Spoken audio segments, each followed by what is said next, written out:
സൗമ്യ വധക്കേസ് കുറ്റവാളി ഗോവിന്ദച്ചാമി പിടിയിൽ. കണ്ണൂർ നഗരത്തിലെ ഒഴിഞ്ഞ ആശുപത്രി കെട്ടിടത്തിലെ കിണറ്റിൽ നിന്നുമാണ് ഗോവിന്ദച്ചാമിയെ പിടികൂടിയത്.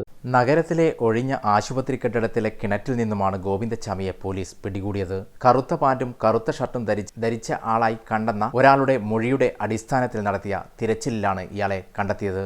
DCC ഓഫീസ് പ്രവർത്തിക്കുന്ന തളാപ്പ് ഭാഗത്തെ ഒരു വീട്ടിൽ നിന്നാണ് ഇയാളെ പിടികൂടിയത്. ഈ ഭാഗത്ത് ഇയാളെ പുലർച്ചെ കണ്ടയാൾ നൽകിയ വിവരങ്ങളാണ് അന്വേഷണത്തിൽ നിർണായകമായത്. ഇയാളെ പിടികൂടിയിട്ടുണ്ടെന്ന വിവരം മാത്രമാണ് പോലീസ് നൽകുന്നത്. വിശദാംശങ്ങൾ പുറത്തുവിട്ടിട്ടില്ല. തളാപ്പ് ഭാഗത്ത് കണ്ണൂർ DCC ഓഫീസിനടുത്ത് നിന്ന് ഗോവിന്ദച്ചാമി എന്ന് കരുതപ്പെടുന്ന ആളെ കണ്ടതായി ദൃക്സാക്ഷികൾ പറഞ്ഞു. കള്ളി ഷർട്ടും കറുത്ത പാൻറ്റും ധരിച്ച ഗോവിന്ദച്ചാമി എന്ന് തോന്നിക്കുന്ന ആളെ കണ്ടതായാണ് ഇവർ പറഞ്ഞത്.